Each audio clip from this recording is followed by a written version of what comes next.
students, today's topic is balance of payment.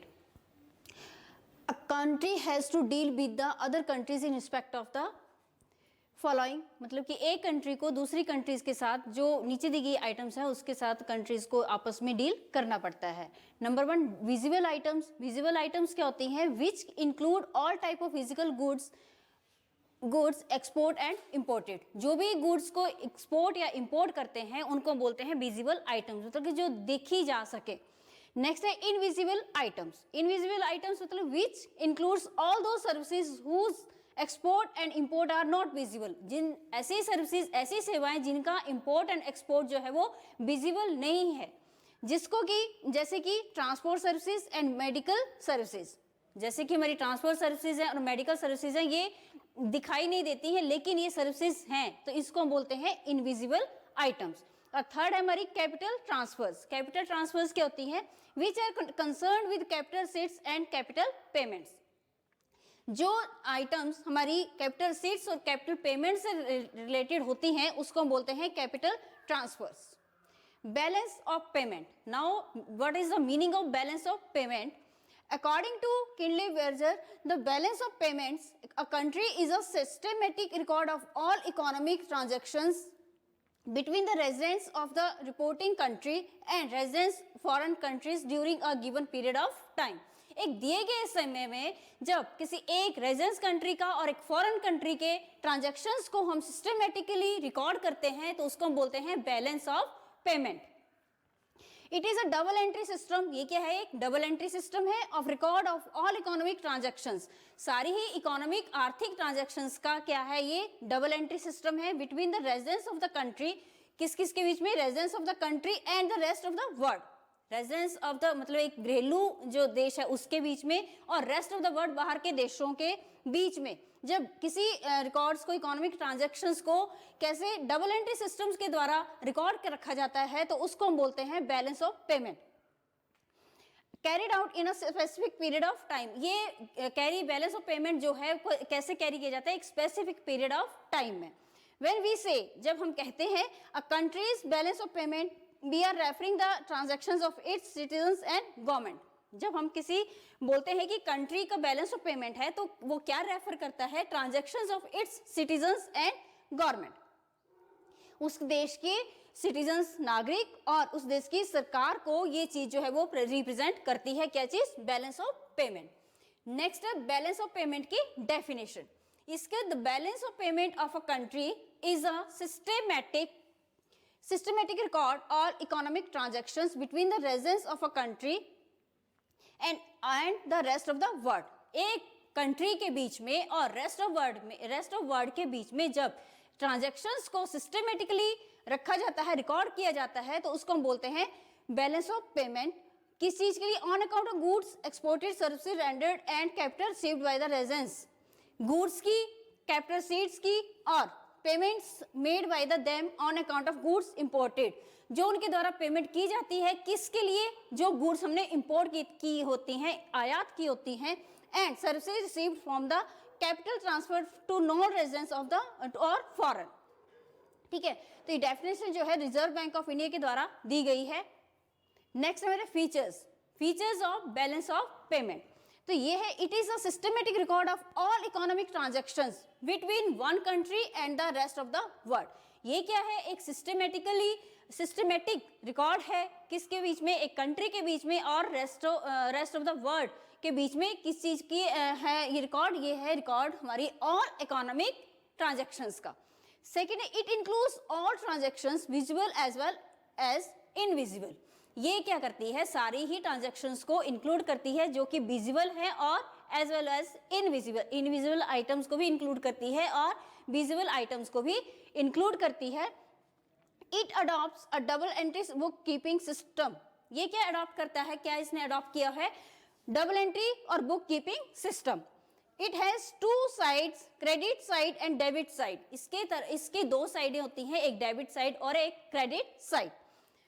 Receipts are recorded on credit side. जो हमारी आगम होता है, रिसीट्स होती हैं, उसको हम क्रेडिट साइड में रिकॉर्ड करते हैं. And payments on the debit side. और पेमेंट जो होती है हमारी वो डेबिट साइड में जाती हैं.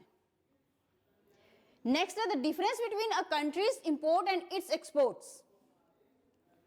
जो कंट्री के एक्सपोर्ट और इंपोर्ट में जो डिफरेंस आता है, balance of trade is the largest component of a country's balance of payment. मतलब कि बैलेंस ऑफ ट्रेड है हमारी नेक्स्ट जो टर्म है बैलेंस ऑफ ट्रेड। तो बैलेंस ऑफ ट्रेड क्या होता है? The difference between a countries import and it's export. Balance of trade मतलब कि किसी भी देश के इंपोर्ट और एक्सपोर्ट में जो डिफरेंस आता है, अंतर आता है, उसको हम बोलते हैं balance of trade. Balance of trade is largest component of a country's balance of payment. Balance of payment का एक बहुत ही बड़ा जो हिस्सा है वो है हमारा balance of trade. Debit items includes, जो डेबिट साइड में आइटम्स आएंगी वो क्या इंक्लूड करेंगी? Import, foreign add, domestic spending abroad and domestic investment abroad. ये सारी आइटम जो आती हैं हमारी ये डेबिट साइड में आएंगी। और क्रेडिट आइटम्स होती हैं, credit item includes export, foreign spending in the domestic economy. मतलब कि क्रेडिट साइड में क्या आएंगे? हमारे एक्सपोर्ट आएंगे, फॉरेन स्पेंडिंग आएगी जो हम फॉरेन में खर्चा करते हैं, and foreign investment in the domestic economy. Foreign investment जो होती है हमारी डोमेस्टिक इकोनॉमी में वो भी हमारी आएगी क्रेडिट साइड में। When exports are greater than imports, जब एक्सपोर्ट जो होते हैं वो ज्यादा हो जाते हैं किस चीज से? इंपोर्ट से, then the BOT is favourable. जब हमारे निर्यात ज्यादा हो जाते हैं आयात से तो जो हमारा बीओटी है वो फेवरेबल होता है। And if imports are greater than export, अगर इंपोर्ट ज्यादा हो जाए एक्सपोर्ट से तो ये हो जाता है हमारा इट इज अनफेवरेबल, ये हो जाता है हमारा अनफेवरेबल।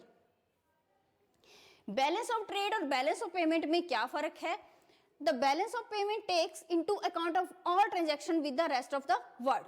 बैलेंस ऑफ पेमेंट जो है वो किसी देश की सारी ही ट्रांजैक्शंस को काउंट करता है with rest of the world. और बैलेंस ऑफ ट्रेड क्या करता है?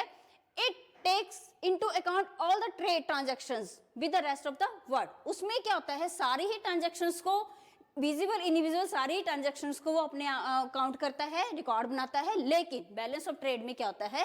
ऑल द ट्रेड ट्रांजैक्शंस, सिर्फ ट्रेड ट्रांजैक्शंस को ही ये रेस्ट ऑफ वर्ल्ड, जो रेस्ट ऑफ वर्ल्ड के साथ होती हैं ट्रेड ट्रांजैक्शंस, उनको ही ये रिकॉर्ड करता है। नेक्स्ट है बीओपी और बीओटी में डिफरेंस, मतलब बैलेंस ऑफ पेमेंट और बैलेंस ऑफ ट्रेड।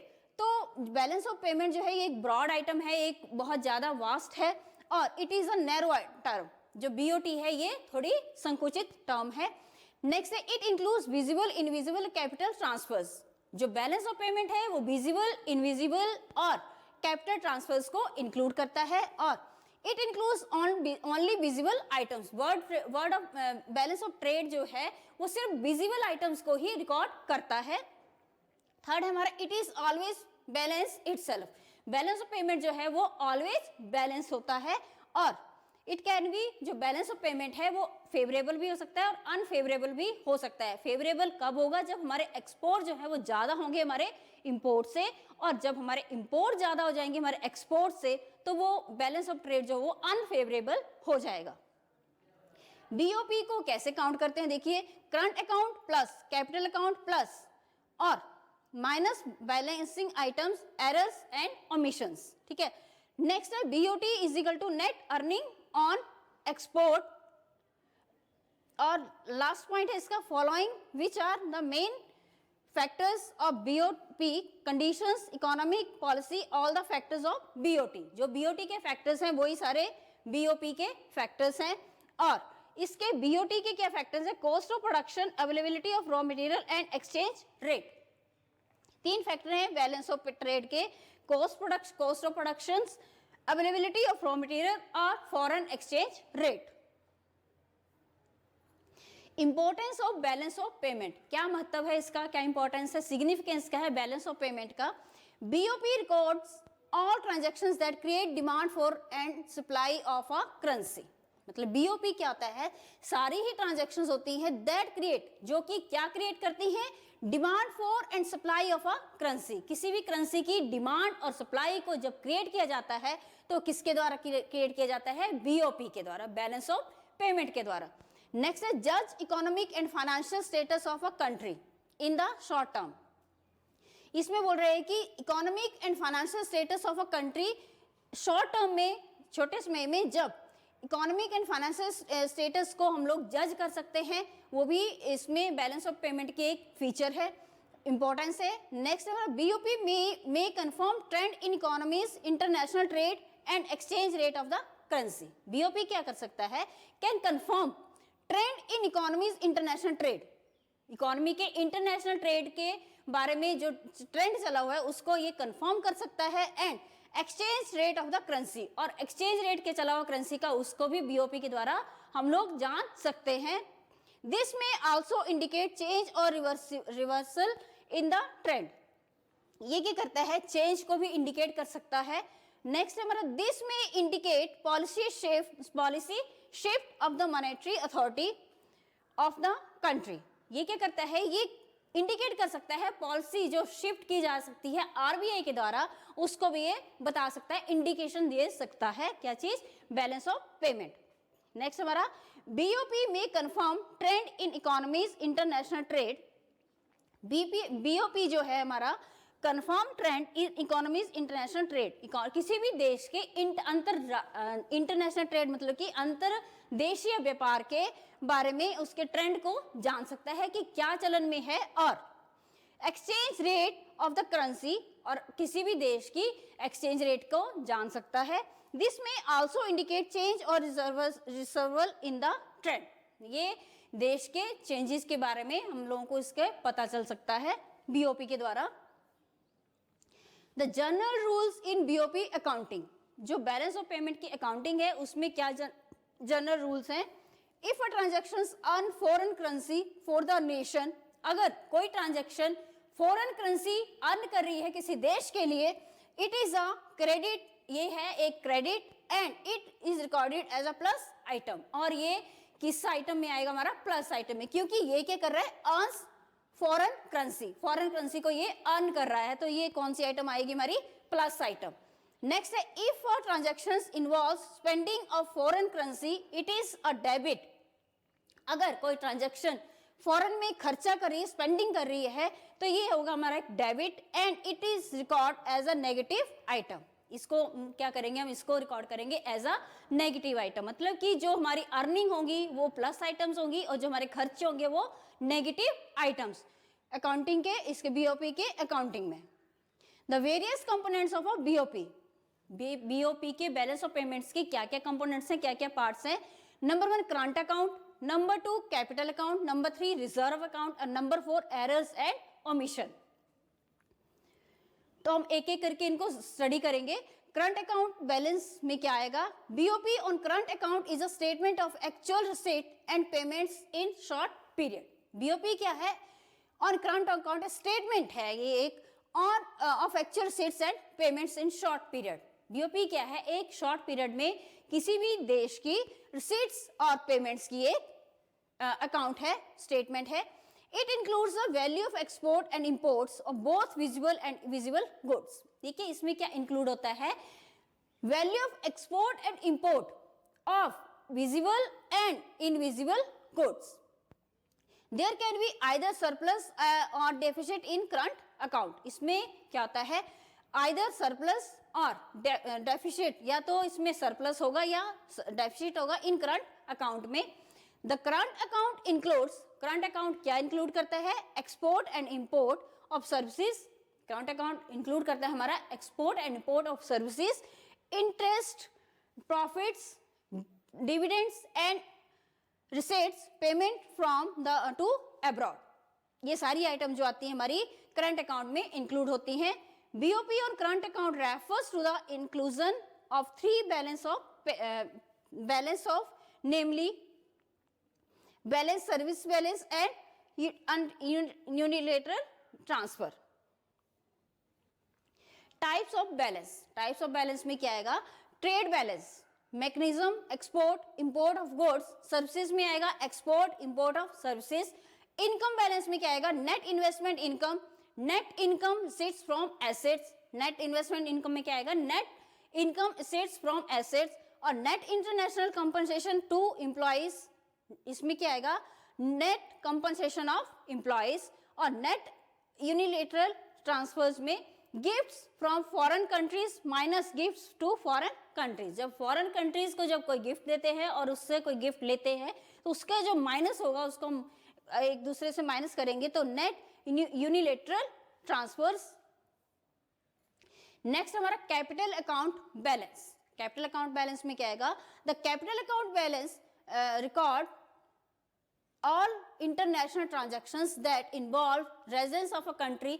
सारी ही इंटरनेशनल ट्रांजैक्शंस को रिकॉर्ड करेगा। रेजिडेंस ऑफ अ कंट्री किसकी, इसकी residence of a country concern changing either his asset, उसकी अगर एसेट चेंज हो रही हैं, विद और other liabilities to the residence of to another country. अगर उसकी एसेट्स किसी दूसरी कंट्री की लाइबिलिटी से चेंज हो रही हैं तो उसको हम बोलते हैं capital account. Change in stock either assets or liabilities, ठीक है। नेक्स्ट है it is a difference between, capital account क्या है, it is a difference between the receipts and payments on account of capital account. It refers to all financial transactions.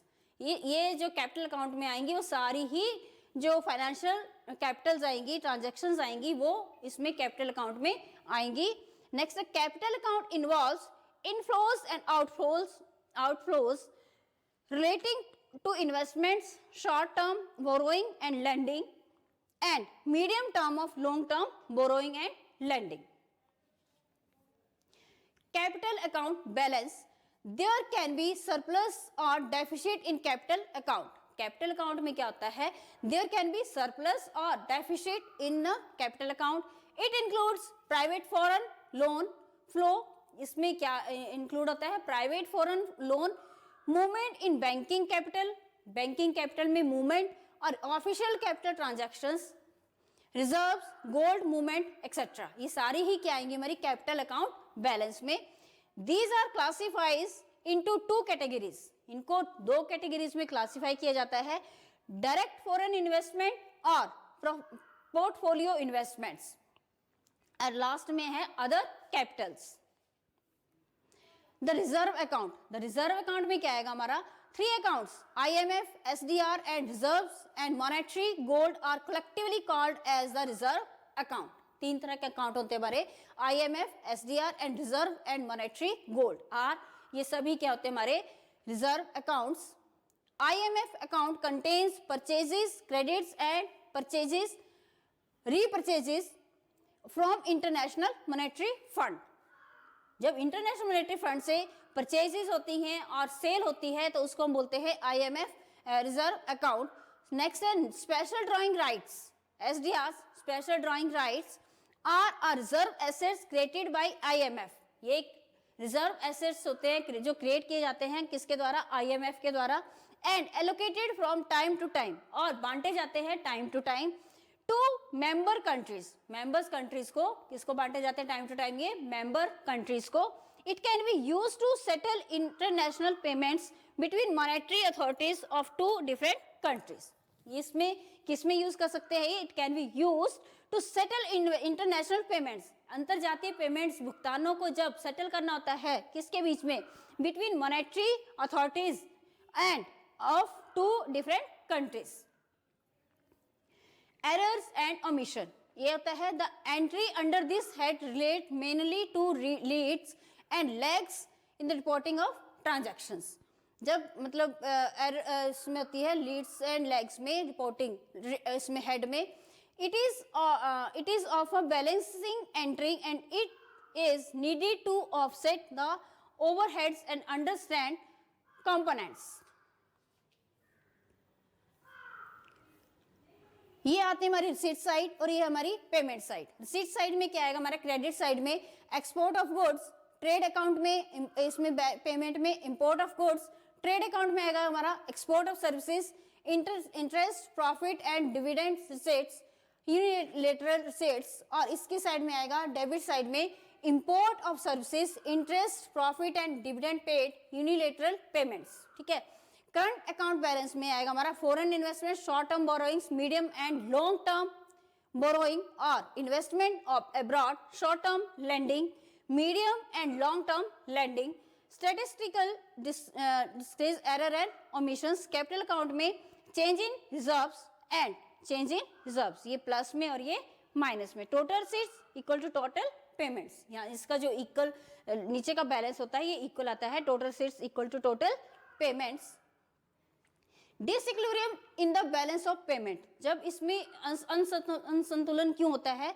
A disequilibrium in the balance of payments means its condition of surplus of or deficit. जब ये बढ़ता है या घटता है तो कौन सी position में आ जाती है? Disequilibrium. A surplus in the BOP occurs when total receipts exceed total payments. Surplus कब होगा? BOP बढ़ेगा कब? जब टोटल रिसीट्स, जो हमारी टोटल रिसीट्स हैं वो बढ़ जाएंगी exceed total payments. So BOP is equal to credit is greater than debit, और a deficit in BOP, घाटे का BOP कब होगा? occurs when total payments exceed total receipts. जब हमारी पेमेंट ज्यादा हो जाएंगी किससे? टोटल रिसीट से. तो BOP is equal to credit is less than debit. causes of disequilibrium in the BOP, क्या क्या कारण है इसके? BOP के असंतुलन के इसके क्या क्या कारण है? नंबर 1 है साइक्लिकल फ्लक्चुएशंस. सेकेंड है शॉर्टफॉल इन द एक्सपोर्ट, जब हमारे एक्सपोर्ट में कमी आ जाती है. Economic development, rapid increase in population, structural changes, natural calamities और इंटरनेशनल कैपिटल मूवमेंट्स. ठीक है, तो इन वजह से क्या होता है? किसी भी बैलेंस ऑफ पेमेंट, किसी भी कंट्री के बैलेंस ऑफ पेमेंट में क्या आता है? हमारे डिसइक्विलिब्रियम, असंतुलन. इसके बाद आया, इसको मापते कैसे? Measure to correct disequilibrium in the BOP. BOP में जब डिसइक्विलिब्रियम आ जाता है तो उसको कैसे उसकी मेजरमेंट होती है? तो नंबर 1 है हमारी मॉनेटरी मेजर्स. ठीक है, तो मॉनेटरी पॉलिसी में क्या आएगा हमारा? The monetary policy is concerned with money supply and credit in the economy. Monetary policy होती है वो कंसर्न्ड होती है किसी भी देश की मनी से, मनी सप्लाई से and credit in the economy. The central bank may expand and contract the money supply in the economy through appropriate measure which will affect the prices. बोल रहा है कि सेंट्रल बैंक जो है वो expand कर सकता है और कॉन्ट्रैक्ट घटा सकता है द मनी सप्लाई को, या एक्सपेंड कर सकता है या घटा सकता है इन द इकोनॉमी थ्रू, किसके थ्रू? अप्रोप्रिएट मेजर, एक अप्रोप्रिएट मेजर के द्वारा which will effect the prices, जो कि प्राइसेस को इफेक्ट करेगा. नेक्स्ट हमारा फिजिकल पॉलिसी. फिजिकल पॉलिसी में क्या आएगा? Physical policy is government policy, एक ऐसी पॉलिसी देश की, गवर्नमेंट की, और इनकम एंड एक्सपेंडिचर, इनकम और एक्सपेंडिचर के ऊपर जब कोई भी गवर्नमेंट पॉलिसी बनाती है तो उसको बोलते हैं fiscal policy. Government incomes development and non development expenditure. Government क्या करती है? Development and non development expenditure करती है. It gets in taxation, taxation के द्वारा गवर्नमेंट को क्या आता है? इनकम आती है. एंड नॉन टैक्स सोर्सेज, और नॉन टैक्स सोर्सेज के द्वारा भी गवर्नमेंट को क्या आती है? इनकम आती है, रेवेन्यू होता है. Depending upon the situation of government expenditure में बी इंक्रीज और डिक्रीज. इसके गवर्नमेंट के सिचुएशन के ऊपर डिपेंड करता है कि गवर्नमेंट के एक्सपेंडिचर क्या हो रहे हैं, घट रहे हैं या इंक्रीज हो रहे हैं या डिक्रीज हो रहे हैं. नेक्स्ट है इसका मेजर एक्सचेंज रेट डेप्रिसिएशन. तो by reducing the value of domestic currency की वैल्यू को घटाते हुए government can correct the disequilibrium in the BOP. Government क्या करती है? कैन करेक्ट, गवर्नमेंट करेक्ट कर सकती है किस चीज को? Disequilibrium in the BOP. Balance of payment में जो डिसइक्विलिब्रियम आ रहा है उसको जो गवर्नमेंट है वो कम कर सकती है. Exchange rate depreciation reduce the value of home currency in relation. जो एक्सचेंज रेट है उसका जो डेप्रिसिएशन रिड्यूस कर सकती है किस चीज को? किसी भी देश की होम करेंसी को in relation to foreign currency. Foreign currency के साथ के उसके अगर देखा जाए उससे रिलेटेड किया जाए तो क्या होता है? अपनी हमारी होम करेंसी जो वो रिड्यूस हो सकती है किससे? एक्सचेंज रेट के द्वारा. और it is also leads to inflationary trends in the economy. ये किसी भी इकोनॉमी में इन्फ्लेशनरी ट्रेंड्स को भी इंक्लूड करती है. नेक्स्ट हमारा डिवैल्यूएशन. डिवैल्यूएशन मतलब devaluation is lowering the exchange value of the official currency. किसी भी देश की ऑफिशियल करेंसी को जब लोअरिंग मतलब कि कम मापते हैं तो उसको हम बोलते हैं devaluation. When a country devaluates its currency, अगर कोई भी कंट्री अपनी करेंसी को डिवैल्यूएट करती है, become cheaper and imports become expensive.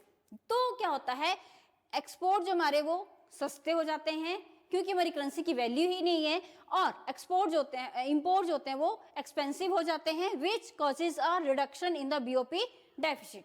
तो वो क्या कारण बनता है, बीओपी के रिडक्शन का कारण बनता है। नेक्स्ट हमारा deflation. Deflation is the reduction in the quantity of money to reduce prices and incomes. Deflation होता है reduction in the quantity of money, quantity money की क्वांटिटी में जब रिडक्शन आ जाए, to reduce prices and income, prices और income की उसको रिड्यूस करने के लिए। इन द डोमेस्टिक मार्केट, घरेलू मार्केट में, घरेलू बाजार में, when the currency is deflated, जब करेंसी डिफ्लेटेड हो जाती है, मतलब उसमें उतार आ जाता है, there is a decrease in the income of the people.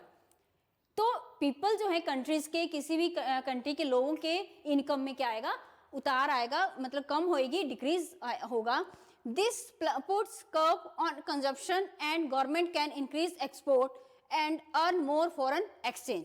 इससे क्या होता है कि कंजम्पशन में जो है कमी आएगी, और गवर्नमेंट क्या करती है, अपने एक्सपोर्ट बढ़ा सकती है टू अर्न, तो ज्यादा कमाने के लिए क्या कमाना ज्यादा, फॉरेन एक्सचेंज। नेक्स्ट हमारा exchange control. All exporters are directed by the monetary authority. जो एक्सपोर्ट होते हैं वो मॉनेटरी अथॉरिटी के द्वारा डायरेक्ट किए जाते हैं to standard their foreign exchange earnings. अपनी फॉरेन एक्सचेंज जो भी उनकी अर्निंग है उसको सरेंडर करने के लिए जो एक्सपोर्ट होते हैं वो डायरेक्टेड किए जाते हैं मॉनेटरी अथॉरिटीज के द्वारा। And the total available foreign exchange is ration among the licensed importers. ठीक है, the licence holder can import any goods but amount of is fixed by monetary authority. जो लाइसेंस होल्डर होते हैं वो क्या कर सकते हैं, इंपोर्ट कर सकते हैं, कोई भी गुड्स को इंपोर्ट कर सकते हैं, लेकिन what amount is fixed by monetary authority. Monetary authority के द्वारा जो है वो अमाउंट जो है वो फिक्स किया जाता है।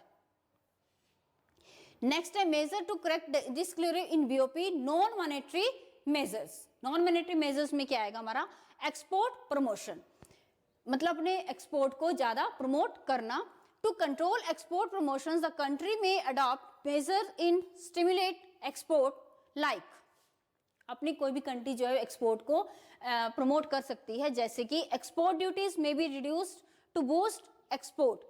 एक्सपोर्ट ड्यूटीज को कम किया जाता है किस चीज के लिए, एक्सपोर्ट को बढ़ाने के लिए। Cash assistance subsidies can give to the exporters. Exporters को क्या क्या दिया जा सकता है, कैश असिस्टेंस और सब्सिडीज दी जा सकती हैं to increase exports. Goods meant for exports can be exempted from all types of taxes. जो भी गुड्स एक्सपोर्ट की जाती हैं उसको हम एग्जेम्प्ट कर सकते हैं सारी ही टैक्सेस से। नेक्स्ट हमारा import substitutes. Import substitute steps may be taken to increase the production of import. जब इंपोर्ट को बढ़ाने के लिए हम कोई स्टेप उठाते हैं, substitute this will save foreign exchange, ये फॉरेन एक्सचेंज को क्या करता है, सेव करता है in the short term by replacing the use of import by this import substitutes. Next है import control. Import may be kept in check through the adoption of wide variety of measure like. इसके द्वारा जो है import को मतलब कि क्या किया जा सकता है, चेक रखा जा सकता है इसके ऊपर। And tariffs under the quota system the government fixed the maximum quantity of goods and services. Government जो है मैक्सिमम गुड्स एंड सर्विसेज की जो क्वांटिटी है उसको फिक्स कर सकती है, and that can be imported during a particular time period, जो कि पर्टिकुलर टाइम पीरियड के अंदर वो उसको इंपोर्ट किया जा सकता है। तो कोटास क्या है हमारे, अंडर द कोटा सिस्टम, इस कोटा सिस्टम में द गवर्नमेंट में fix and permit the maximum quantity और वैल्यू ऑफ कमोडिटी। गवर्नमेंट एक फिक्स करती है, क्या करती fix, government fix the end permit maximum quantity of और वैल्यू ऑफ अ कमोडिटी। किसी भी कमोडिटी की मैक्सिमम क्वांटिटी और उसकी वैल्यू को फिक्स करती है टू बी इंपोर्टेड, जो कि इंपोर्ट होनी होती है during a given period by restricting imports through the quota system. Quota system के द्वारा जिसको भी रिस्ट्रिक्ट किया जाएगा उसकी जो वैल्यू ऑफ कमोडिटी है उसको इंपोर्ट किया जाएगा। इसमें the deficit is reduced and the balance of payment position is improved. इससे क्या होगा, डेफिसिट जो है वो हमारा रिड्यूस होगा और बैलेंस ऑफ पेमेंट जो है उसकी पोजीशन को हम लोग क्या कर सकते हैं, इसको इंप्रूव कर सकते हैं। नेक्स्ट हमारा टैरिफ्स। टैरिफ्स क्या होता है? Tariffs are duties. टैरिफ्स होते हैं एक तरह के टैक्सेस होते हैं, ड्यूटीज होती है इंपोर्ट्स ऑन इंपोर्ट्स। इंपोर्ट्स के ऊपर जो लगते हैं उसको हम बोलते हैं tariffs. When the tariffs are impose, जब टैरिफ्स को मतलब लगाया जाता है, the prices of imports would increase. Import का जो प्राइस है वो इंक्रीज होगा to the extent of tariff. क्यों? इसके द्वारा जब टैरिफ को एक्सटेंड किया जाएगा, the increase prices will reduce the demand. जो प्राइस इंक्रीज हो रहे हैं वो रिड्यूस द डिमांड, डिमांड को कम कर देंगे फॉर इम्पोर्टेड गुड्स को इंपोर्ट करने के लिए। And at the same time, उसी समय में, इट इंक्लूड्स डोमेस्टिक प्रोड्यूसर्स को इंक्लूड करेगी to produce more for import substitutes. ज्यादा से ज्यादा इंपोर्ट करने के लिए जो है वो डोमेस्टिक प्रोड्यूसर्स को इंकरेज किया जाएगा। A country like India, which is on the path of developing, generally experience a deficit balance of payment situation. जो इंडिया है हमारा, ये कौन सी सिचुएशन को फेस करता है? डेफिसिट बैलेंस ऑफ पेमेंट को। This is because such a country requires imported machines. जो हमारे जैसे जो देश हैं वो क्या क्या इंपोर्ट करते हैं? हमारे machines, technology and capital equipments in order to successfully launch and carry out the program of industrialization. Industrialization के लिए जो हमारी कंट्री है वो मशीन्स वगैरह का सबका इंपोर्ट करती है। Thank you.